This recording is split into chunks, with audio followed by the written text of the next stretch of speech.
इसी बीच पृथ्वी की गहराई में बचे कुछ सूक्ष्म जीव धीरे धीरे बदल रहे थे और अब वो ऑक्सीजन को अपने शरीर को बड़ा और जटिल बनाने के लिए इस्तेमाल करने लगे थे। इस बीच पानी में अलग से भी छोटे समुद्री पौधे निकलने शुरू हो चुके थे। बाहर जैसे जैसे ज्वालामुखी निकल रहे थे वैसे वैसे वातावरण कार्बन डाइऑक्साइड की वजह से गर्म हो रहा था। वक्त के साथ साथ बर्फ तो पिघलने लगी, मगर धरती पर फिर से एसिड की वर्षा शुरू हो गई, जिसके कारण फिर पृथ्वी ठंडी होने लगी और फिर पृथ्वी की ज्यादातर सतह बर्फ से ढक गई। ऐसा बार बार कई हजारों सालों तक होता रहा और इसी कारण से अब समुद्री जीव धीरे धीरे वातावरण के हिसाब से विकसित हो रहे थे। इस बीच कई सारे जीव और समुद्री जंगल विलुप्त हो गए, मगर जो बच गए वो धीरे धीरे पृथ्वी के बदलते तापमान के हिसाब से ढलते गए और अब हजारों सालों बाद समुद्री पेड़ बर्फ की वजह से पूरी तरह से मरते या सूखते नहीं थे। अब सूक्ष्म जीव समुद्री जीव बन चुके थे। जब फिर से ज्वालामुखियों ने पृथ्वी की बर्फ को पिघलाना शुरू किया, तब ये समुद्री पेड़ जल्दी विकसित होकर फैल गए। धीरे धीरे वातावरण में ऑक्सीजन की मात्रा बढ़ने लगी और पृथ्वी पर होने वाली एसिड की वर्षा कम होने लगी।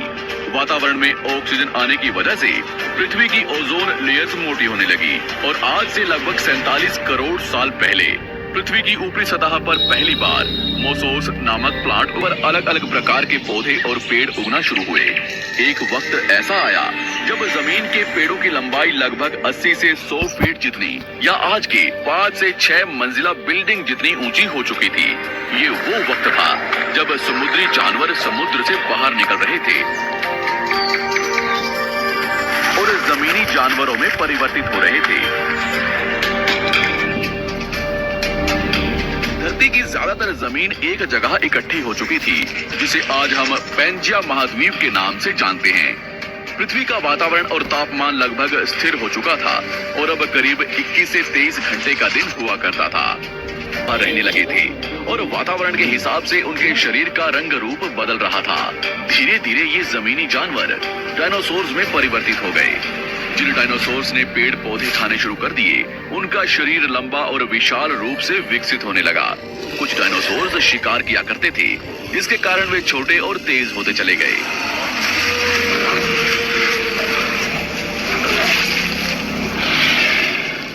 पृथ्वी की ऊपरी जमीन एक जगह इकट्ठी होने के कारण ज्यादातर जमीन रेगिस्तान और बंजर हो चुकी थी। ज्यादातर जंगल समुद्र के करीब हुआ करते थे, जिसमें डायनासोर्स रहा करते थे। 20 करोड़ साल पहले पैंजिया महाद्वीप टूटना शुरू हो गया। पैंजिया के विभाजित होने की वजह से पृथ्वी की ज्यादातर ऊपरी जमीन पानी के संपर्क में आने लगी, जिसके फलस्वरूप पृथ्वी पर हरियाली बढ़ती गई, जिस वजह से डायनासोर्स और ज्यादा विभिन्न और विशाल होते चले गए। डायनासोर्स ने आने वाले लगभग 20 से 30 करोड़ सालों तक पृथ्वी पर राज किया। उस वक्त डायनासोर्स समुद्र से लेकर जमीन और आसमान तक पूरी पृथ्वी पर राज किया करते थे। इस दौरान अफ्रीका से टूटा भारत सीधे आकर आज के तिब्बत से टकराया और इस टकराव की वजह से हिमालय का निर्माण हुआ। आज से लगभग 6.5 करोड़ साल पहले पृथ्वी की तरफ आज के माउंट एवरेस्ट से भी बड़ा लगभग 6.5 करोड़ साल पहले पृथ्वी की तरफ आज के माउंट एवरेस्ट से भी बड़ा लगभग 4.5 लाख करोड़ किलो जितना वजनिया उल्कापिंड लगभग 80,000 किलोमीटर प्रति घंटे की स्पीड से पृथ्वी की तरफ आ रहा था। पृथ्वी की सतह को छूते ही उसमें भयंकर आग लगी और वो जलते हुए सीधा पृथ्वी से टकराया। इस टकराव से निकलने वाली ऊर्जा आज के 10 करोड़ परमाणु बम एक साथ फटने के बराबर थी। जहां ये उल्कापिंड गिरा, वहां के जानवर और पेड़ तुरंत भाप बनकर जल गए। गिरते ही पृथ्वी पर पूरी तरह धूल फैलने लगी। समुद्र में भयंकर बाढ़ आने लगी। भूकंप और आग ने पृथ्वी को जलाना शुरू कर दिया। कुछ ही घंटों में पूरी पृथ्वी के वातावरण में हानिकारक गैस और धूल की वजह से पृथ्वी नर्क हो चुकी थी। डायनासोर्स, घुटन, आग और भूखमरी से पूरी तरह विलुप्त हो गए।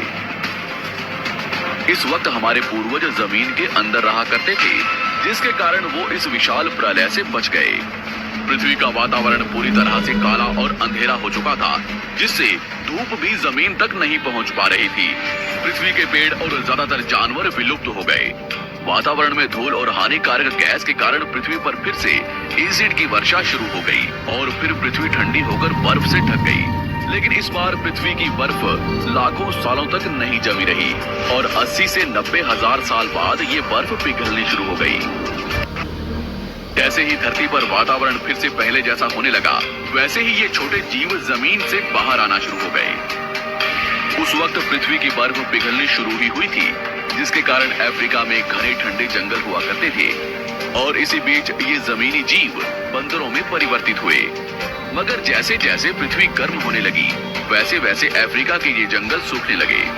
जंगल की चीजें खाने वाले बंदरों को खाने की कमी होने लगी। खाने की तलाश में इन बंदरों ने अपने पैरों पर चलना शुरू कर दिया, जिससे उन्हें दूसरे जानवरों के शिकार करने में मदद मिलती थी। धीरे धीरे बंदर एब्स यानी वानर में परिवर्तित हुए। खाने की तलाश में ये एब्स पृथ्वी के दूसरे हिस्सों में फैलने लगे।